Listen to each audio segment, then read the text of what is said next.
Hello and welcome everyone to the Kickstart Application Deployments with the Terraform OCloud Framework webinar.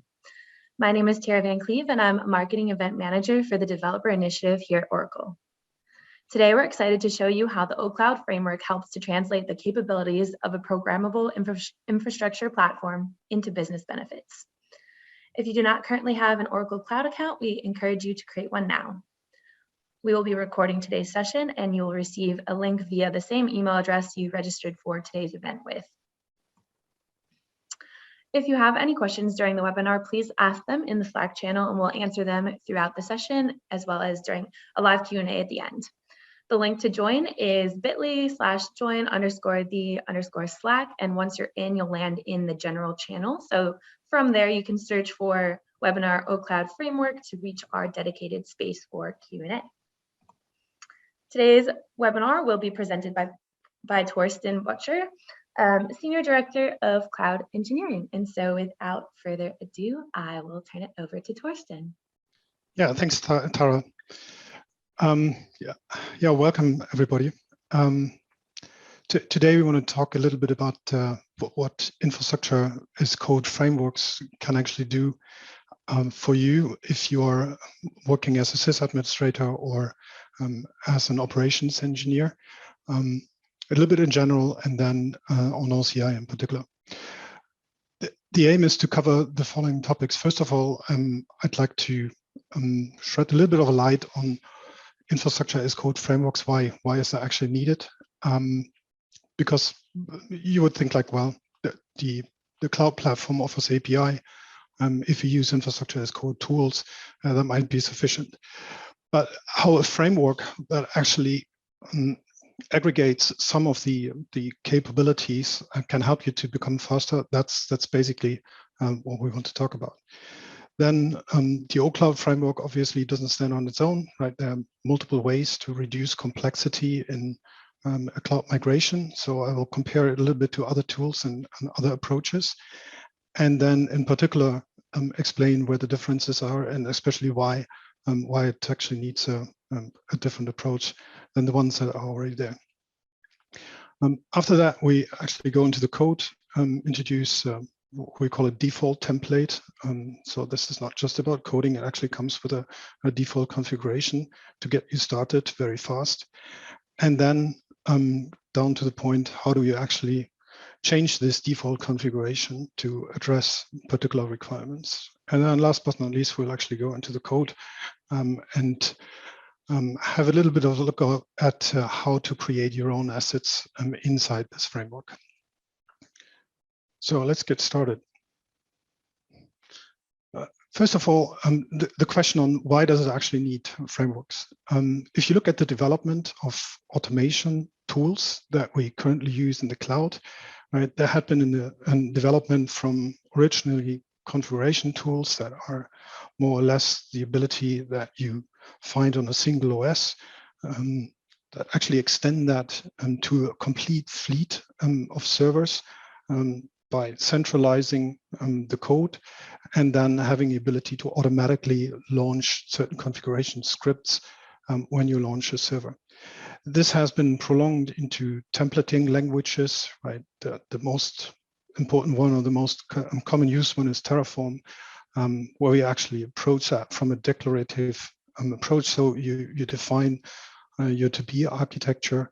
Configuration languages are not necessarily replaced by that, but you actually create the framework of the entire topology that surrounds your server or that actually enables you to launch a server in a certain environment with that. And then from there, you actually call the configuration script to automate the single machines. In many cases, that might be completely sufficient. But over time, cloud controllers have evolved as well. So if you look at the landscape of what we call second generation cloud infrastructure, right, there are a few things that are fundamentally different, right? So originally the cloud controller APIs, right, they were meant to address the abilities that are created through virtualization on the infrastructure stack. So you have a bunch of similar server, and then you put a hypervisor on top to actually virtualize that infrastructure. And now you have a controller that helps the cloud service provider to move virtual machines or containers across the infrastructure, allocate resources automatically to increase utilization and to increase flexibility for the developers on that infrastructure. Now, if we look a little bit closer to that, right, cloud infrastructure have actually evolved from originally it was like dedicated virtual machines sitting on the hypervisor, and then you have an automated deployment mechanism or provisioning mechanism to help to stand up that infrastructure. And then the next generation was more based on nodes. So underneath or above that hypervisor, you introduce automatic scaling mechanisms that help the cloud service provider to move single, let's call these nodes application wrapper, right, between multiple physical servers. And with that, you actually start increasing your utilization because you look at the utilization of a single machine, and if it's not as much in work, you actually move it somewhere else so that you can preserve your compute power to the nodes that are actually currently in use and require the capacity. And to extend that, we at a certain point in time went down to, okay, so if the application is running on a runtime and not necessarily on the operating system, probably we can isolate the runtime into a container, and now we can launch multiple applications on a single node and have the feeling like this would be a physical server. Now, why is that so important? Because if you move in that stack, so these three typical clusters, and I could add serverless if you want, but that comes very, very close to what container does today. There's a fundamental difference between these three architectures, and this is the way the nodes or whatever you take as a wrapper, whether it's a container, a node, or VM, how they can actually communicate with each other. So if you have applications that span multiple of these instances, the communication mechanism between these nodes is different, right? So on a VM, on a dedicated server, you usually have a native layer 3 network. Hence, you build a stateful communication channel between these two VMs, usually on layer 3. Right? If you want to enable nodes to be moved inside your cluster from A to B, right? Stateful communication is not that simple, right? Because you don't know exactly where the physical location of your node is. So developers have moved away from stateful communication between nodes to stateless communication using the Internet Protocol layer 4 above. And in containers, it even gets a little bit more complicated because inside a single machine or inside a node, right, you leverage the capabilities of your processor. Hence, you can actually build stateful communications between these containers, but as soon as the container is moved into a different node, right, then you have the limitations of a stateless fashion. Well, actually, because containers usually combine multiple nodes into one, right? That usually means like you are bound to stateless communications between these containers also. Now, if we look into modern infrastructures, because usually cloud products or cloud services have been built towards the one or other pattern, right? So you can look into the cloud provider landscape and you will identify the core product like an Azure container, a Google container, like an EC2 instance. You will actually be able to identify the core product and match it to one of these patterns, right?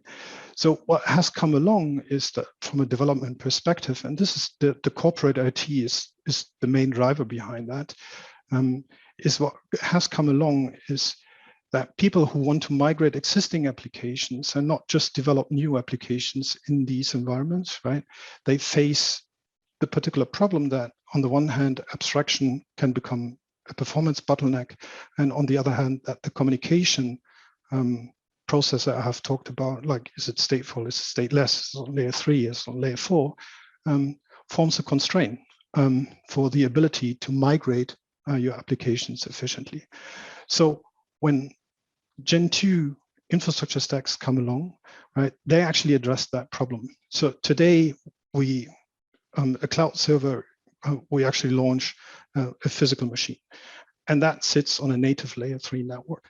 So that all these orchestration mechanisms that make DevOps, or if you want CI/CD possible, right? They actually sit on top of the infrastructure. And this is where infrastructure as code frameworks start. So while, as long as you just have one homogeneous cloud platform, the APIs might be sufficient, and you would actually work with a DevOps toolchain that allows you to either build and launch either a node or a container into an existing cluster. Right? On a Gen 2 platform, you actually have the control about the infrastructure. And before you launch your node or your container, you want to build the environment, the physical environment first. Right? And this is what we actually address with these infrastructure as code frameworks. So it extends the ability of the DevOps process down to the physical architecture.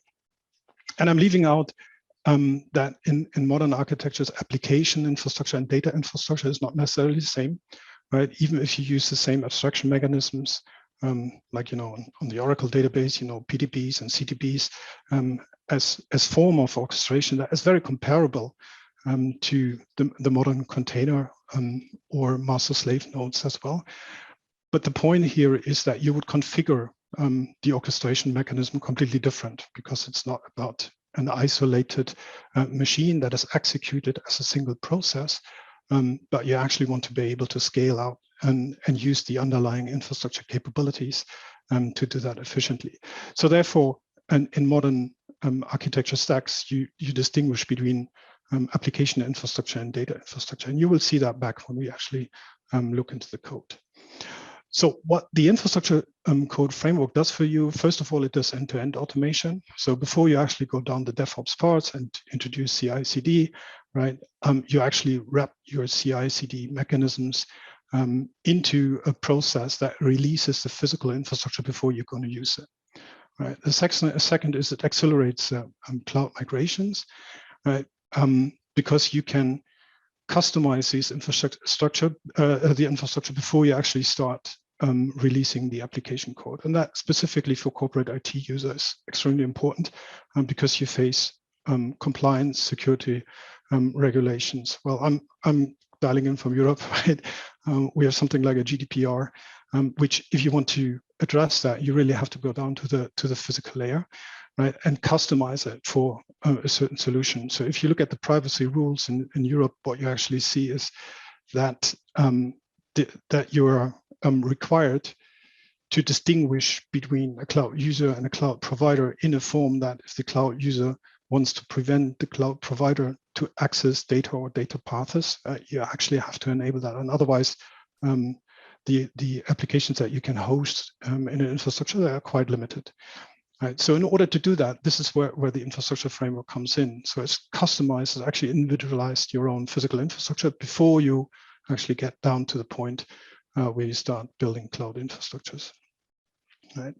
Then, because you have the ability to launch multiple orchestration mechanisms, and that's another thing that we will look at, right? It becomes a perfect example of building or modernizing applications. So modernizing a huge application, I mean, not rebuilding a new cloud service, but modernizing an existing applications where all your processes are actually running on, right? That's a multi-year long process. And very often you're not driving that alone, right? Many of these service owners, they don't develop their own software, they buy software from a third-party vendor. And this third-party vendor has its own timeline on when to do and when to adjust the code, right?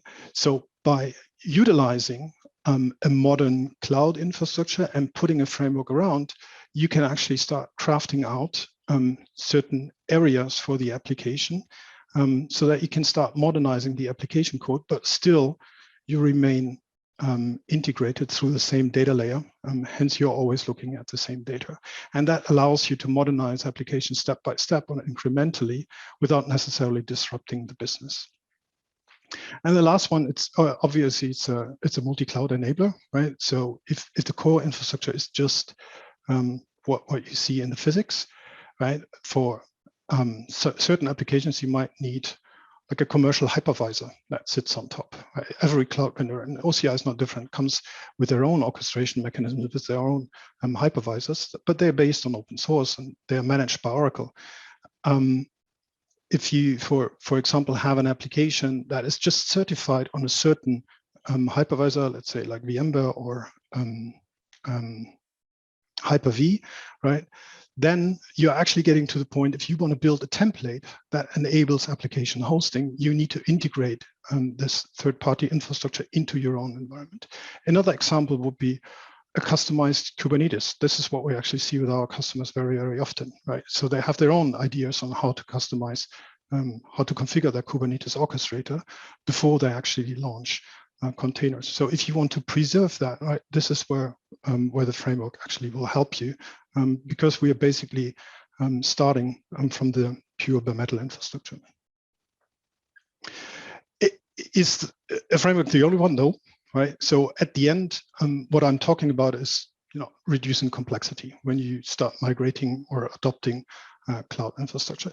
There are other things, and we should mention them, right? So there are commercial frameworks and teams that actually want to rely on best practices because they're new to the cloud. Very often rely on a consultancy to help them with them, and most of consultancies that actually help migrating their customers have built their own commercial frameworks. They maintain these frameworks for their customer, right? So you're not just getting some code, but you're also getting the consultant with us. I'm just mentioning TerraGrant. There are lots out there, but this is probably the most known one because Groundwork.io was, at least to my knowledge, one of the first ones that actually have started to build an offering around it. And the other option, if you're just an application owner or a service owner, how these guys are called in ITIL very often, and you actually have a predefined application, and the only thing that you want to do is you want to isolate that application, and you actually want to put it onto somebody else's infrastructure, right? So that you don't need to worry about infrastructure operations anymore, right? There's a ton of graphical tools out there. I've just mentioned the one that is specifically built for OCI, the OKit team, the OKit tool that helps you to use a graphical editor. You don't need to look at the infrastructure code yourself, right? Because you actually use the Visifig editor, you define your topology, and then the infrastructure code is created automatically, right?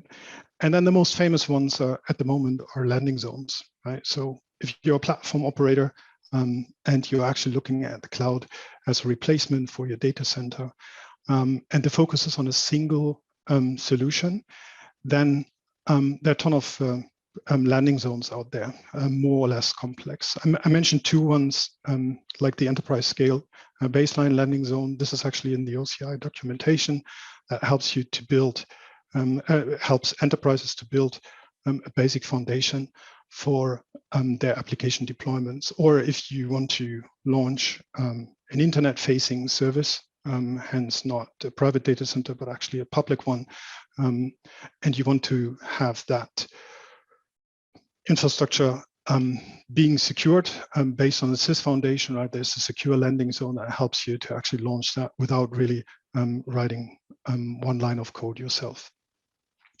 So if we look at that current offering, why does it actually need something else? And let me start from the bottom on how these blueprints or landing zones are most often how they are built.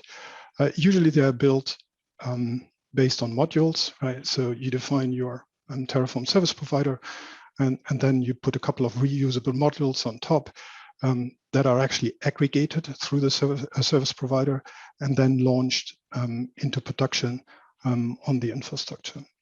And as long as the blueprint comes very, very close to what you want to achieve, that's probably the best thing to do because it's the least complex one.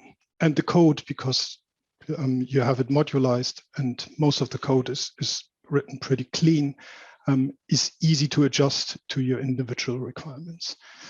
Now, with the OCloud framework, and you might have seen that I'm actually working in a customer-facing situation, so I'm seeing a lot of customers, but I also work with partners that are actually addressing multiple customers, and I work with customers of global companies who have the need for having multiple platforms, for example, because they are active in multiple regions and every single region is an independent business unit. And while they maintain company-wide standards, they still need to adjust them from country to country to reflect some specific requirements. Or one of the particular things that we have seen is if you go down that blueprint route, they are pretty much predefined. So combining multiple architectures into one solution template, that can become quite cumbersome because now you start working on the root level with dependencies of the modules. And if you just think about complex infrastructures, or if your infrastructures become complex enough, right, managing these dependencies becomes quite, how shall I say that, tedious, right? So if we keep in mind that a typical enterprise has thousands, not hundreds, but thousands of different applications, and you actually want to move them all, right, then a simple blueprint that is predefined without any logic, how you actually expose these dependencies, that can become a bottleneck quite fast. And the second thing that I miss here very often is that people just don't know what they don't know, and that's quite simple. So if you start looking at a cloud stack, you might be working with an engineer from the supplier, but as long as you don't really understand what are the capabilities of the cloud controller and how do you efficiently use them, right? Sometimes people make decisions, architectural decisions that they would like to revoke afterwards, because then they have actually learned how it worked, and then they have a different view, right? And it's much, much easier to translate the requirements of the business into a suitable architecture. And then there's that point that we all fear when we start with a cloud project where somebody says like, shit, this is so different. I actually have to restart. I have to start new. And over time, to be honest, I got a little bit tired of restarting.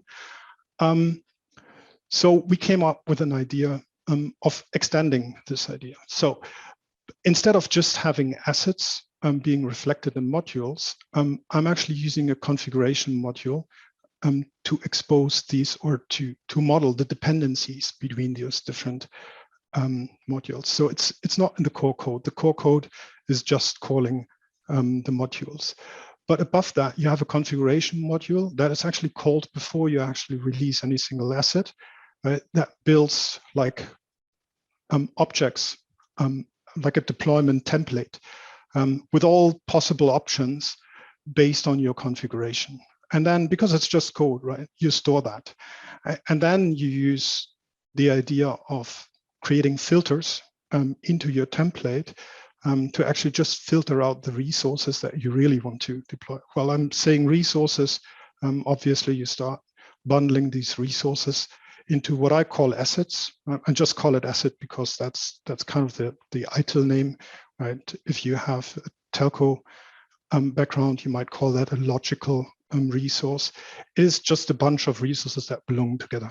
Right? And this is an example. This is, by the way, the example that we use in the OCloud framework. So there's a resident, which is kind of an independent tenant, like a tenant inside your tenancy, right? So you create an environment with different administrating policies and on an isolated network. And this is like the starting point, like a virtual environment inside your tenancy, right? And then release some tools for encryption before we start going into the infrastructure resources. And network is the first one because that builds the foundation. Then we start from a bottom up. This is what I said, like we start with database infrastructure and then we go to the application infrastructure. So this is then built up. Now, one of the differences that, or I should mention how we actually look at that is, so the target group here for somebody who is user, obviously that's somebody who is not just building one platform, because then the blueprint, hence a landing zone, might be the better way to go, right? But if you are managing multiple platforms, right? If you're addressing customers that build multiple platforms, hence operations engineers who actually go from project to project or from customer to customer. For those, this might be very, very helpful, because don't repeat yourself now all of a sudden creates like a different framework, right? Yeah. So you might want to capture some settings, but you don't want to rewrite the same code that releases a VCN and then puts the subnets into that and defines the security rules for that again and again and again, because you have done it once, right? So there should be an easier way. The second thing is that this whole idea of creating a configuration and then using a filter. Right, the filter is actually the schema file that we use. So we customize the filters in the configuration, and that's built on the Oracle Resource Manager. So it's not generic Terraform code. Yes, we can actually, if you look at the developer relations repository, we are looking into how we can actually launch that as Terraform modules. But generically, it is built for the Oracle Resource Manager. It utilizes the Resource Manager a lot. Why the resource manager? The resource manager does two things for us, right? So the first one is it protects the state file, right? So you don't need to think about that Terraform backend any longer, because it's the same in the same way protected like the user interface. The second is it becomes like a generic interface. Many of our customers work with ITSM tools, right? So ServiceNow might be a good example to streamline their processes. And in the past, they used the configuration management database to match deployment items like the application and the infrastructure into one object, so that you can identify if you have an issue and problem where it is. Now, if you move to the cloud, that capability goes away. But the resource manager, with the ability, I mean, you immediately take like a YAML schema and you turn that into an interface. And what most people don't know, it's not just the user interface that we can actually see and that we look at, but it's also an API, right? So you can use that API to integrate with the front-end tools, right? And there are two options. Either you go into an ITSM tool, like BMC, like ServiceNow, tons out of that, right? Or you actually start to build your own portals, right? In projects, we have played around with the Visual Builder Cloud service for that, because it has a built-in streaming editor, and it becomes very, very powerful. Now, I don't want to talk about the resource manager today too much. I'm just saying like the code and the whole logic just works on the resource manager and makes very heavily use of that. If you want to see on how to actually build a portal on top of the resource manager, that might be for a different day. Right. And then the second, the last thing that we achieve with that is the fact that architectures are constantly evolving, right? So the configuration module already collects a number of different configuration items, and by just filtering them out, you build the ability to actually change your mind afterwards, right? And then you can change the architecture without necessarily breaking the existing logic, and then you get that destroy and rebuild situation, right? Which really doesn't come in handy if your network is destroyed and the active database is actually sitting on the subnet, right? So in order to avoid that, right, we actually leverage that configuration module to have tons of options being fleshed out first, and then you just filter out the necessary elements that are going to be deployed. And if you change your mind afterwards, right, you're not changing the complete deployment plan, but only the elements that are going to be deployed. Now, if we look into the framework, how does it look like? And that very much looks like most of the blueprints that we already see, right? So in the default template, I'm using 4 different compartments, one for application management, one for database management, a separate one for network operation, and a separate for security and operations. And then we put the resources into that. As I said, inside these compartments, these compartments are actually built as subcompartments to the service resident. This is like encapsulating the complete environment. If we build the resources, they are built on service assets, right? I've lined out 4, and we'll actually show how to build your own assets. But the assets, at the end, it's just a bundle of resources that belong together. It comes somehow naturally, right? Because inside one asset, doing cross-references is much easier, right? So, if you start having too many parameters being handed from one module to another, then you might you actually notice that it might be better to put them all into one asset, right? But there's not well, that's not a golden rule on what an asset is or not, right? This just comes when you write the code. And then there's the service configuration. So all the different deployment parameters have been extracted from the code, right? So in the deployment code itself, there are just references to the configurations, and the configurations at the end are stored in JSON files. So how does it work? Right, you have the service provider, and then for the service provider, you have a bunch of resources that you want to deploy. So the entire portfolio. From there, you extract all the service, the configuration parameters. Well, we put them into a catalog of service configurations, right? And then based on these service configurations, you actually create your service assets, and they are aggregated into a deployment template. And this is where the schema as a filter comes in, and then you actually get the filtered deployment plan, and then you use the resource manager to actually execute Terraform to build your service resident. Now, one question comes up a few times: why the configuration parameters not in the code, but actually being separated for JSON files, and why in JSON and not HCL? Now, the first one, they are separated so that you can work in a team, right? So there's, I mean, not every single system administrator, network administrator, storage, compute administrator has a desire to learn Terraform, right? And especially not to become an expert in Terraform.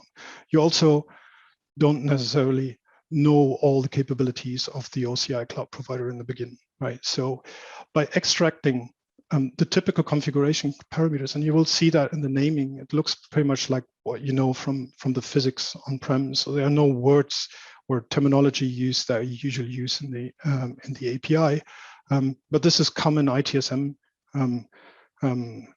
terminology, right? So a security list, for example, right? It filters application profiles into a subnet. Well, everybody else who built that in physics would maybe call that either a port filter or, most of the cases, a firewall, right? So we have used the same terminology that comes close to ITSM to create these service configurations, and then we translate the service configuration into the normal terminology that you would actually use on top of your API. Now, why in JSON? Because we actually have customers that maintain their configurations, not necessarily in files, right? So for this in a repository, it's in a file, but we have customers who actually maintain that in databases, right? In a JSON file, it allows you to pull the service provider for an API, and then you can actually aggregate the JSON files from a database. And that makes it much easier if you have to run an adoption project. So that was quite a lot theory in the beginning. Let's just go and look at the code. So first of all, what I'm showing here is actually available on the DevRel repository. I think the link is in the chat, so you can look at it and actually use it while we are working through the generic structure. So how do you get started? The easiest way to get started is by just using the deploy to OCI button. Now, if you start using that, I would rather connect the code, the source code, to the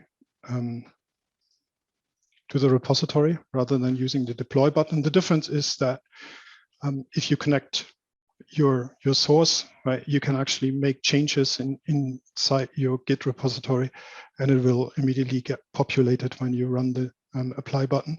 While if you just use the button like I do here, right, then it becomes like you create a zip in the background, and that zip is uploaded to the object store.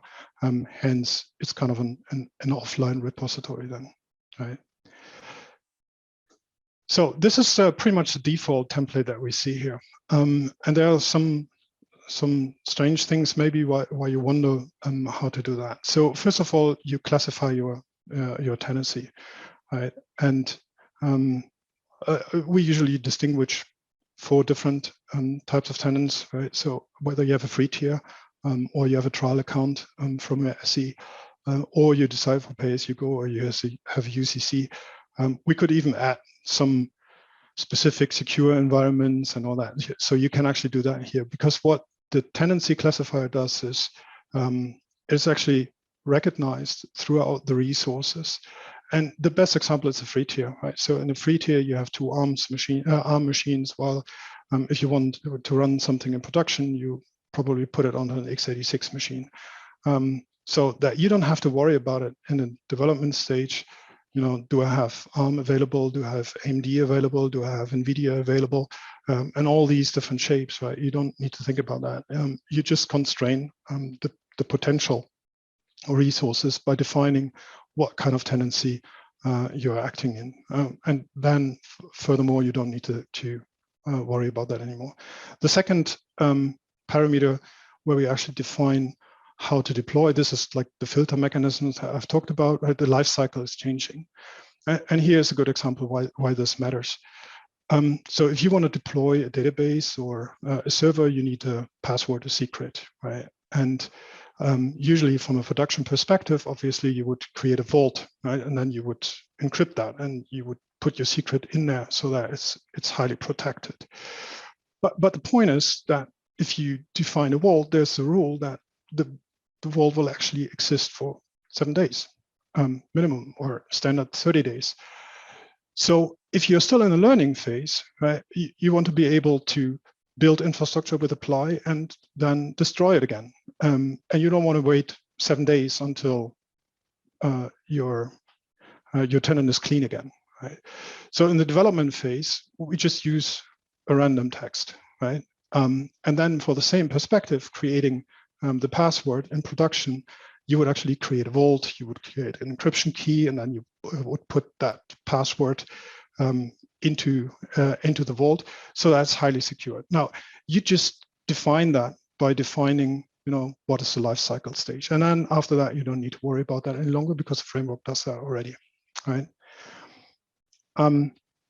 Same with the location. So first of all, you're giving your service a name, right? And then you also identify the consumer, hence the organization. These two are actually used for naming conventions. So to identify these different service residents, we combine the name of the organization with the service name and with a stage, right? And this becomes like the name that uniquely identifies the tenant, even on root level. And that is important because some of the resources are defined on root level, and you actually have to create unique names so that you can distinguish them when you build multiple residents into a single environment.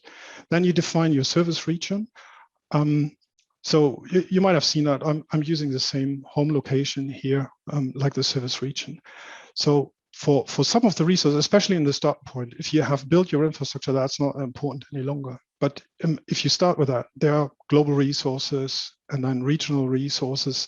So if you define your deployment region, like the code in itself takes care of what resources are actually global and they're defined on a global level, hence where your home is, right? And all the others will be defined in the region that you define here as a deployment region for your service, right? These are just for information purposes. So you define an administrator for a resident.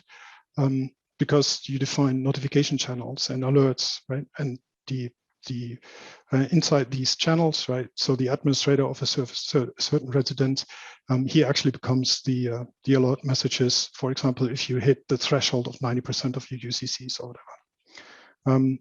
Then there's a repository. This is definitely just for information purposes. But if you release multiple of these service residents into a tenancy. So what we usually see is that every single resident resides in an own repository for deployment, and then they fetch that from one central location where you have your centralized code. So in order to expose that and that you always find back the right repository, and this is where we capture that. And this is just added as a free form tag afterwards. Then you define your database. Currently, there's just one database type. It's autonomous database that's supported. Right? In the future, there will be more, but currently that's it. Right. So for the database, you define, what is it? Do I build a warehouse? Do I need a JSON database, or do I launch an Apex application? And then in which size? And this is also corporate IT. Right? I can't help it, but for self-services, you want to constrain the cost, and this is why, for host, hence for server and for databases, we actually come along these t-shirt sizes very often, right? So you define your own t-shirt sizes, and then this is what you actually offer in the interface. Application type at the moment, this is the network topology, right? And this is what I mean by modernizing apps, right? So if you want to modernize your app, you might have a Kubernetes orchestrated service, and then you have a scale out backend that captures information for fast read, but not so much write processes, right? Or you have a traditional enterprise application that actually goes down to the native layer 3 network, where you need to have a dedicated machine. And you can combine them with each other so that you can have them all talking to the same database that sits up there. Now, beside your encryption mechanism, you can actually override the capabilities, right, by creating a wallet. A wallet is, well, that's a vault plus the encryption key. Sometimes we get quite creative. And then you define, do you need that in hardware or software? Because that has a cost implication now, right? And then you can also adjust some of the network settings, right? Is that a public interface, right? Or just a private one, right? So no internet actually accessible. You define the access to the Oracle Cloud service network, right? Where the real cloud services managed by Oracle and completely controlled by Oracle, where they reside, right? Either you actually make it open for all the services, or just for the object storage, or you can also disable it, which I would just recommend in very, very particular cases. You enable NAT for private subnets, or you enable IPv6. Now, I'm not going to hit the deploy button yet, because it can take between 15 and 30 minutes before that's deployed. Instead, let's look at one of the predefined deployment. I've just done that this morning, so that you can actually look at that. And this gives you a little bit of an idea how that looks like when it's there, right? So you define your 4 child compartments for application, for database, network, and here this is what you see regarding the naming conventions. You will see that always back, so the word is always the same, and then you just identify the resource underneath that, so that you can scroll through the log files. Underneath that are the default tags that are already created, like for budget, for operation, and for confidentiality. Now, if we look at that, and we might want to go to the groups just briefly. And this is what I mean. Groups are always defined on tenancy level, right? So this is why I actually need these names. So policy definitions are defined by groups that are actually related to a service, a certain service resident, right? And if you go through the life cycle from test to production of development, right? All these groups are different. Whether you need them all or not, we'll get to that. Actually not. And then I just have a brief look at the database. So it actually deploys the database.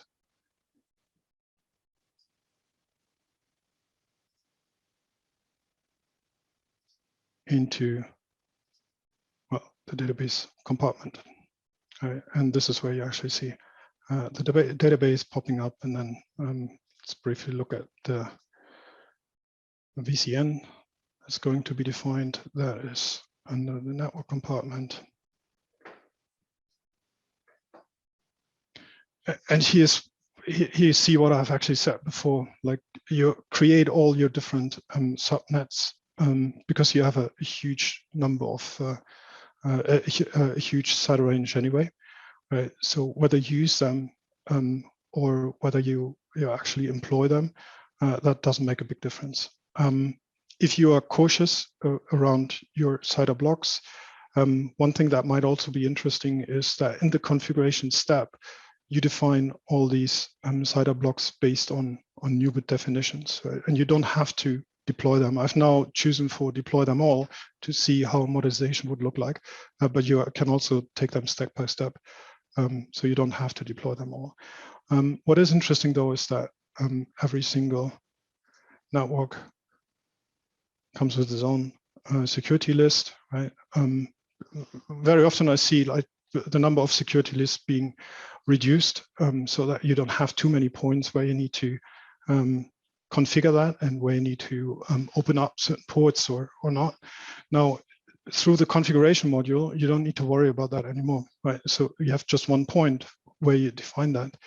The interesting thing though is that as you match the subnet with a security list and with a routing table, right? If you change some ports on the security list, you don't have to redeploy the security list. Hence, that network stays intact and don't have to has to be redefined, right? Same as with the routing tables. So we actually see two different routing tables: one for private networks that go through the NAT gateway, and then through the service gateway, and then there's a public one. Public front end is public, right? Which actually routes all through the internet gateway. Now you might want to ask yourself, okay, that's nice, that's a blueprint, right? But this guy has talked about a lot about the ability to change the settings. So where does that all come from, right? Because you're basically just creating these filters. Now, if we go back to the repository, there are links through these different service assets. So all the configuration files are actually separated. So let's start with start with the tenant classification. Right. So these are actually the repositories that are here. So why do we have this these numbers here? Because it helps you to define your roles, right? So free tier usually is more constrained than a trial, and trial is more constrained than a pay-as-you-go, and a pay-as-you-go is usually more constrained, like UCCs you have bought up front. Hence, I use the greater than and smaller than logic a lot to identify the right resources and keep the code readable. Right, and same holds true for the different lifecycle stages. So you can actually create your own lifecycle stages if you want. That is just what I mean by this is like the default template, how it is built. Right, there are some strange ones like standard application profiles. So if you read the RFC 6335, right, it defines all the application profiles for the public internet. So I ask myself, why do I actually have to redefine that again and again, right? We all know SSH is port 22, right? And it is TCP. And then you actually need to find the number for the TCP. So instead, we have just created all these RFC settings into an own file. Well, this file is massive, right? So you actually have to look at it raw because there's something like 64,000 different addresses, right? But you don't have to put it in there. Well, I didn't do that as well. I used a database and made that automatically. But basically, that's it, right? So if you look at the RFC, right, you actually define, here's where the public ports are all defined. And instead of retyping them again and searching that, I thought like it's easier to have a library that you can build on. If you want to define your own application profiles, obviously, yes, that's possible. Right, so underneath here, you can just open it up, and I just made a common example, like the Oracle database connection, which is 1521. All right, so you define your own ports on top of what's already there, and they are identified by the name, right? So this name doesn't exist in the YANA registry, so you can use that for your own thing, for your own port. If you think like, oh, I don't want to read 60,000 lines, you don't have to, because whatever you put up here is actually read before you go to the standard. It's just that you don't have to define HTTP again or HTTPS again or whatever. Now, above that, and here we can actually look at a couple of things, how you define that. Like compartments, right? So this is an administrator domain. And you see that for all the different variables, right? They are always in the same form, right? It's an object that defines the basic input parameters, and they are created into a list, right? In the background, I'm working a lot with different loops to always identify the right elements. So if you want to create a fifth compartment, for example, right, then you just add it here, right? And one that comes along quite often is security. It should be separated from operations, right? And that's it, right? Well, that's not proposed. Let's not do that. But that's how it works, right? And it also works for subnets, for example, right? So if you look at the subnet directory, here are the 10 subnets that you have seen before, right? If you need another subnet, you just copy and paste it. Now, let's go back to dependencies, right? So configurations are not just about finding isolated elements, but also to define the dependencies. Right? And what you see here is, so for the compartment for the administration domain, you also define different communication channels, right? This is a notification channel where it goes like, right? And then you define your different roles. And all these lists, so whenever you find a list like that, right, that is actually defining the repository, the dependency. And these names are in the respective files. So if I look into my operator roles, where are my roles? Here.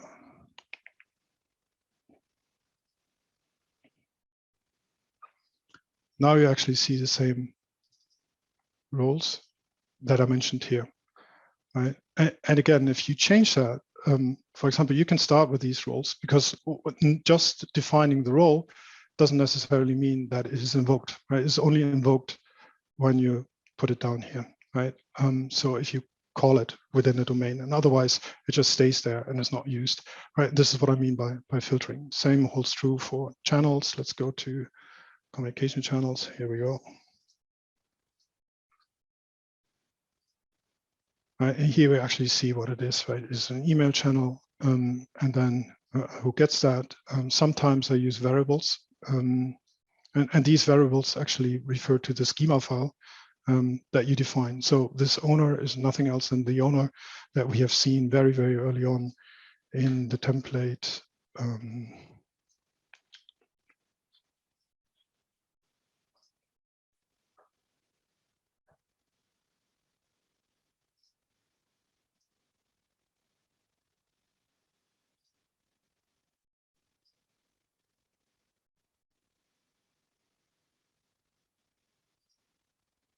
So it's basically the administrator that you define over here, or maybe I should call that owner to make it a little bit more easy to understand. So this is where you go, or you actually define your communication channels like Slack. Slack is not that easy because that just doesn't work. I've learned that because Terraform itself built the intelligence to recognize that. Anyway, so you see actually in underneath your configuration file, you actually find a default directory, and inside that default directory, this is where all the JSON files go.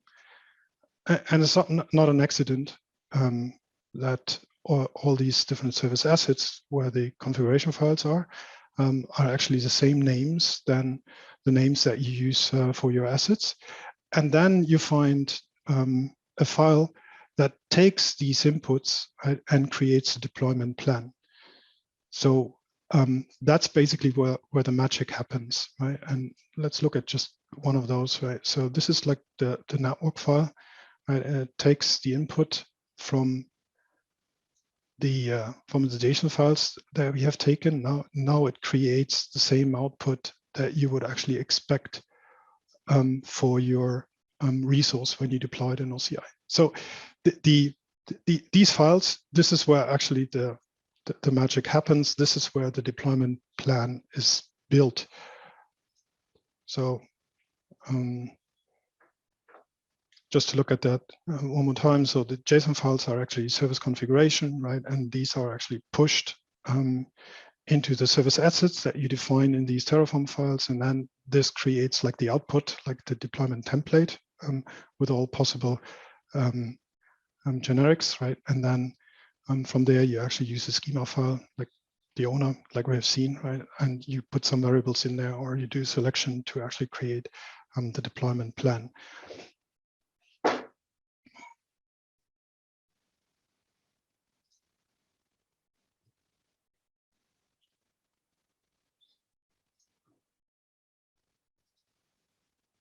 So and here are then the assets. So this is basically what's there. So there's a clear structure, how they all look like, right? There's an input file that takes the input. And you see the input is just proxying the output from the other module into that. So that you don't need to worry about it. The input file, actually, if you look at that, that gives you a little bit of the same feel. So you define the variables that come from a schema file, right? And then you have the input configuration that comes out of your basic configuration. And then once you have deployed the resource, right, there's a chain of resources. Once you have deployed the resource, it actually becomes an asset, right? And then the configuration or the output of the assets, you can read that here as well, right? So if you have deployed the encryption module, right, the results are actually read, or the network topology down to the resident. So these elements are actually read. And if we look at that, how that looks in, in the deployment file, and now we're looking at the code. So the first module that you deploy, and this is a bit different than the others, right? So this is the configuration file where you take the input, generic input from your account. When you log in, right, you immediately have that information. We just populate that information. Then we take the basic topology parameters, like, what is the network topology, what domains do I use, and which segments should be deployed. And then you take all the elements that you have defined in your front end, hence these input files, right? And they are handed into the variables. And from there, once the configuration is deployed, then you actually start moving on with the additional modules. Well, somebody might notice that. So I'm manually putting all the dependencies into that. I just had the experience when Terraform should do that automatically, but when on OCI, when it becomes more complex and you build more complex environment, it's better to control the dependencies, which module is done first and last, because otherwise you have these failing apply and destroy processes. And that's what this is good for, right? So after we have created the configuration, right, you're then looking at the resident module. So you actually basically isolate your own tenant, right? You take the filter environments and you take the output from the configuration. And the output of the configuration is splitted into output that belongs to the tenancy and output that belongs to the service. So a home region, for example, there a region is here and here, right? A home region is the result of the tenancy, and then the service region, hence the deployment target, is defined underneath that service. Right? And you can take these for every single additional module that you do. So if you look at the next module, so once you have created all your compartments, right, then first of all, we are looking at encryption. So we define, do we want to create a wallet, yes or no? And then you see actually how to deploy that. We take the input parameters that we have from the tenancy and from the service, and then we add the specific input parameters for the encryption that origin from the encryption TF file. And we can take the first deployment results from the residents, hence, for example, the name or the OCID for the underlying compartments. They are actually communicated through this simple call. Now, as you see, the output is just taking whatever comes out of the defined module and hands that back to the state. So if you look under your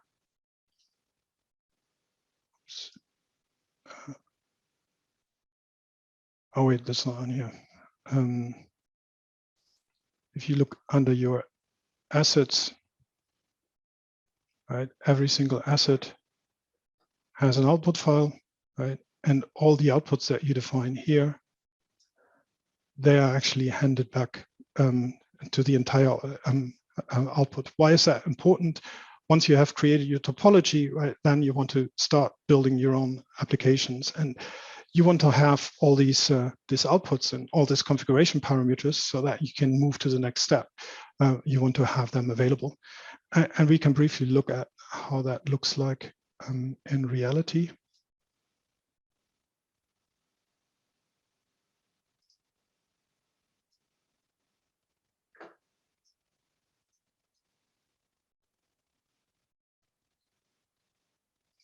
Here's an apply job. Right, so here can actually, oops, see all the different outputs. So that that looks a bit massive. I don't want to switch around to visual code, but you can actually pre-format that and you see that. The one element is that every single resource that is going to deploy it, and you already see, right, it's massive what happens in the background, is usually referenced with the OCID, not furthermore. So the OCID is sufficient if you go to the next element, that you can actually build a data request, and with the data request, then you get all the meta information. So you have that just loosely coupled. Okay, now it becomes boring, right? So you have seen how that works. When you create a new module, there's the schema elements, then there's the configuration that is handed over, and then over time, there's an increasing number of assets that you can actually rely on, so that you hand that from step to step. Now, if you say like, all fine, right, and good that this is massive, but what are actually about my own assets? So I want to create my own assets. Now, yes, obviously, the whole idea of a framework is that you extend it to your own purposes. So to make that life easier, that you don't have to look into all the details and can start working immediately, for example, I've built like an asset template, right? So the basic asset elements like the input and the configuration parameters, output resources, they're already here, right? So you can start writing your own assets. Let's create one for object store. Oh, we better to have that here.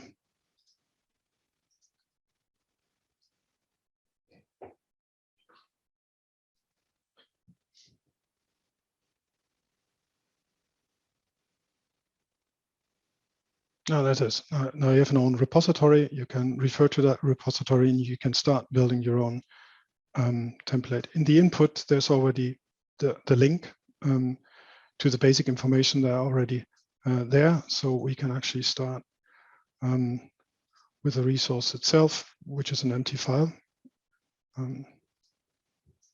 Well, I've just used one template here.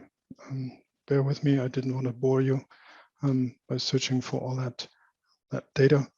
So basically, you create like your first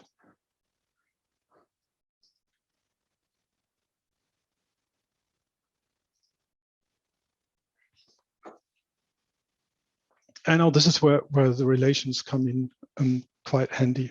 So instead of defining all these variables, right? So if we compare that, these variables would usually go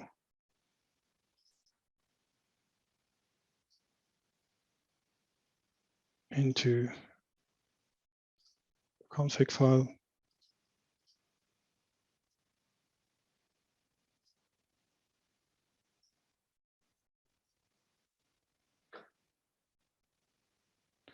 So, but instead of just using these variables, I'm actually using the variables that have already been defined. So for the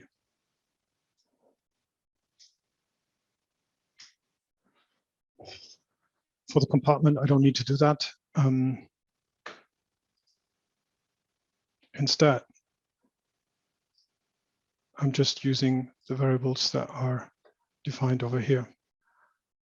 So I have a configuration, and inside that configuration, there's a compartment ID, right? So if I go back to my resource,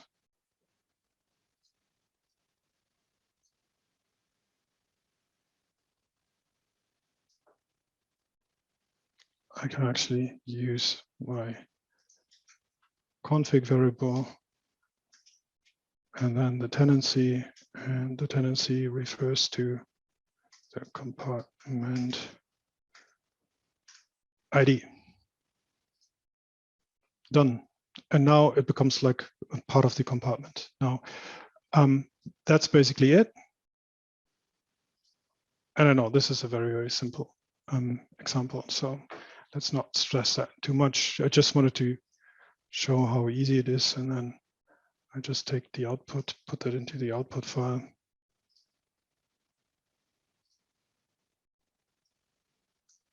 And here we go. So now I can reference that service asset, and here's the location, right?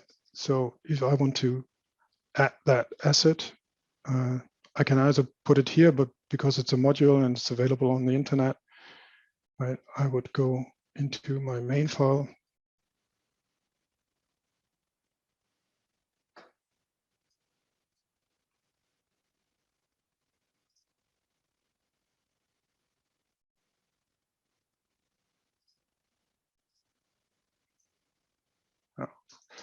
Let's store the link for a second. Just take an existing asset because just I'm lazy.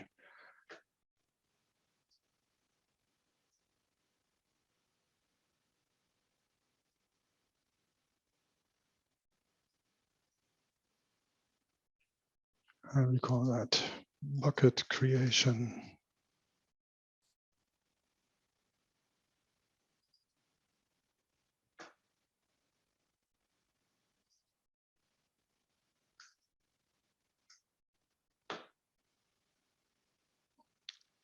I'm taking the link to the module.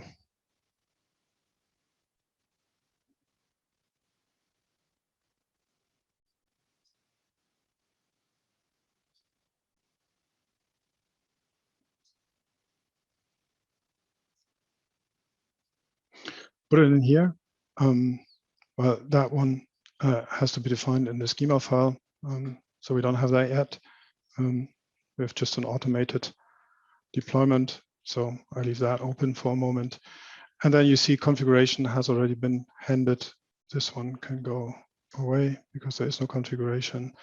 And that's automatically recognized because that's actually what I've built into my element, right? And that's it. Well, this is now a public repository. Obviously, I'm not creating a pull request because that confuses just everybody, right? But that's basically what is necessary to add an additional asset. Now, I don't want to oversimplify that. So if you look into the current asset base, right, then you will actually see that assets can become quite complex. So if you look at just the network asset, for example, and we look at the code, right, then you see that it's not just a simple one, right? Definitely not. But it actually gets you started, and that's what I wanted to show here.